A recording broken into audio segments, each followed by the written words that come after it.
बिस्मिल्लाहिर्रहमानिर्रहीम। Welcome to Cantab publishers video session. Cantab lecture series के इस सेशन में ग्रेड 7 के साइंस को डिस्कस किया जाएगा। ग्रेड 7 के साइंस को डिस्कस करने के लिए जिन रिसोर्सेज की ज़रूरत होगी आपको, इनमें ग्रेड 7 के लिए टेक्स्ट बुक जो कि कैम्ब्रिज स्कॉलर सीरीज़ का एक हिस्सा है, इसके साथ साथ एग्ज़ाम्स की प्रैक्टिस के लिए और SLOs की इन्फोर्समेंट्स और एक्टिविटीज़ के लिए और जो आपको होमवर्क दिया जाएगा उसे सॉल्व करने के लिए आपके पास समर पैक ग्रेड 7 का होना बहुत ज़रूरी है। इसके साथ साथ टीचर्स और पेरेंट्स की हेल्प के लिए रिसोर्स पैक एक बहुत अच्छा रिसोर्स है, जिसमें तमाम SLOs अपनी मेथडोलॉजी के साथ और एलाइड एक्टिविटीज़ के साथ बहुत अच्छे तरीके से बयान किए गए हैं।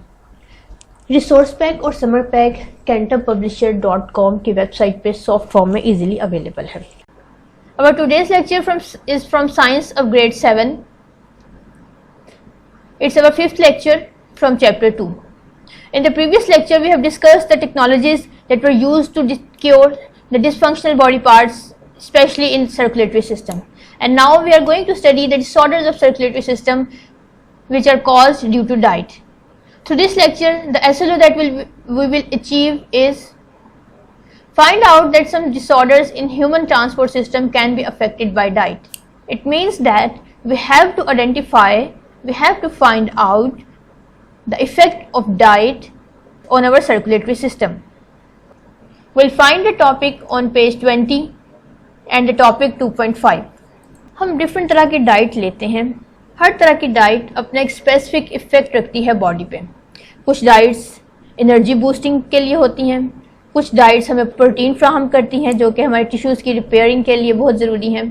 कुछ डाइट्स हमें हमारी बॉडी को इंसुलेट करती हैं, फैटी डाइट्स होती हैं। अगर हमारी डाइट में कोलेस्ट्रॉल लेवल ज़्यादा हो जाए या हमारी डाइट में शुगर इनटेक ज़्यादा हो जाए तो एक्स्ट्रा शुगर या एक्स्ट्रा कोलेस्ट्रॉल बॉडी प्रोसेस नहीं कर सकती। बॉडी की एक लिमिट है कोलेस्ट्रॉल को प्रोसेस करने की, यानी उसे न्यूट्रल करने की, उसको डाइल्यूट करने की।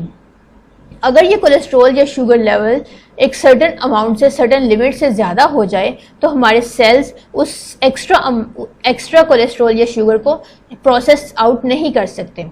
इसके प्रोसेस आउट ना करने की वजह से वो extra cholesterol level, extra fats या शुगर हमारे ब्लड में, हमारे ऑर्गन्स में डिपॉजिट होना स्टार्ट हो जाते हैं। जैसा कि आप इस पिक्चर में देख सकते हैं कि ये हार्ट में फैट की डेपोजिशन है।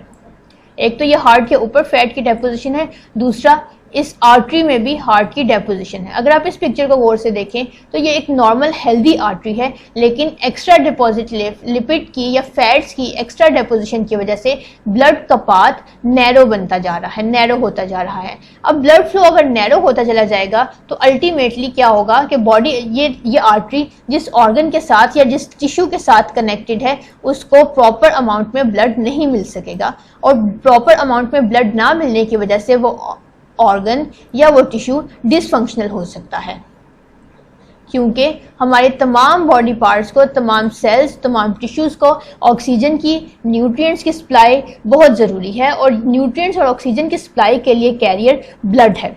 लिहाजा ऐसे फूड्स जो हाई कोलेस्ट्रॉल लेवल या हाई शुगर लेवल क्रिएट करें उन्हें अवॉइड करना चाहिए। ये तो एक रीज़न है हाई फैटी डाइट्स की। अब हाई फैट्स बॉडी में या हाई कोलेस्ट्रॉल लेवल बॉडी में किस तरह से होता है या हाई शुगर लेवल किस तरह से होता है? एक कंडीशन उनमें डायबिटीज़ है और एक हाई ब्लड प्रेशर। अब हाई ब्लड प्रेशर, जिसे हाइपरटेंशन भी कहते हैं, एक ऐसी कंडीशन है जिसमें फ्लोइंग ब्लड वेसल्स पे एक्स्ट्रा प्रेशर एक्सर्ट करता है। एक तो ब्लड का नॉर्मल प्रेशर है जो वो ब्लड वॉल्स पे, आर्टरीज, वेन्स पे एक्सर्ट करता है, लेकिन due to this cholesterol blood become heavy and it find hindrance to flow continuously और regularly, so it exert extra pressure on the walls of the artery to make it flow regular. As you can see here in this narrow artery, ultimately blood find resistance to flow. So to lessen its resistance or to reduce its resistance, it ultimately exerts extra pressure on the walls of arteries. Due to this extra pressure, the pressure of the blood becomes high, and if this situation prolongs for a long time, the patient suffer from hypertension, and due to hypertension the blood vessels become weak due to continuously suffering of high pressure. This condition ultimately may lead to heart attack. So the high cholesterol level that is present, that comes from our diet, should be avoided. The other condition, the other diet that may affect our circulatory system is low iron containing diet. If we lack iron in our diet, ultimately we suffer from anemia. Anemia is a condition in which our red blood cells become lessened in number. As you can see here, this is the blood of a normal person. In case of anemic condition, the amount of red blood cells reduces greatly in the blood of the person, and this is due to the iron deficiency. If the condition becomes severe, it may lead to heart attack or the heart failure. In less severe conditions, the heart may become enlarged. It also poses some health threats. The third condition, which is due to the diet and it may affect our circulatory system, is diabetes. As you all know, diabetes is a condition in which glucose level becomes high in our blood.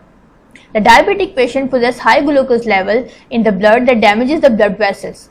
The sugar level in the blood may wear and tear our blood vessels, which are very delicate. So due to this wear and tear, heart diseases may occur and the patient become a heart patient. So we should avoid high sugar level diets as well as high cholesterol diets. These two types of diets are very dangerous for our circulatory system and our heart health. Next comes the homework on page 31. Page 31 पे जो exercise आपको दिखाई दे रही है ये review exercise का part है.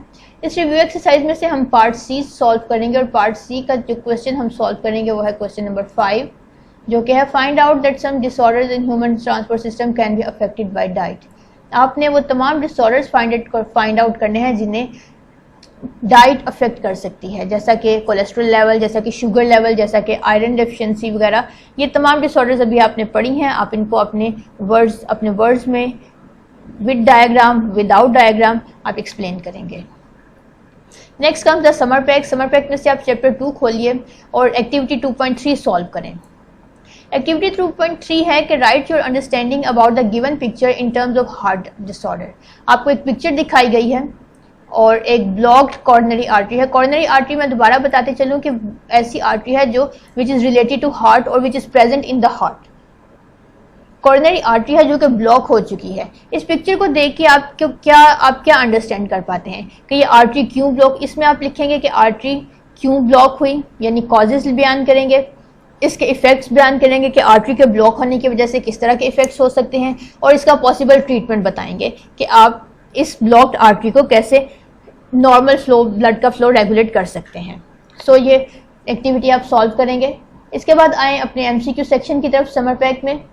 इसमें से क्वेश्चन 16 देखिए.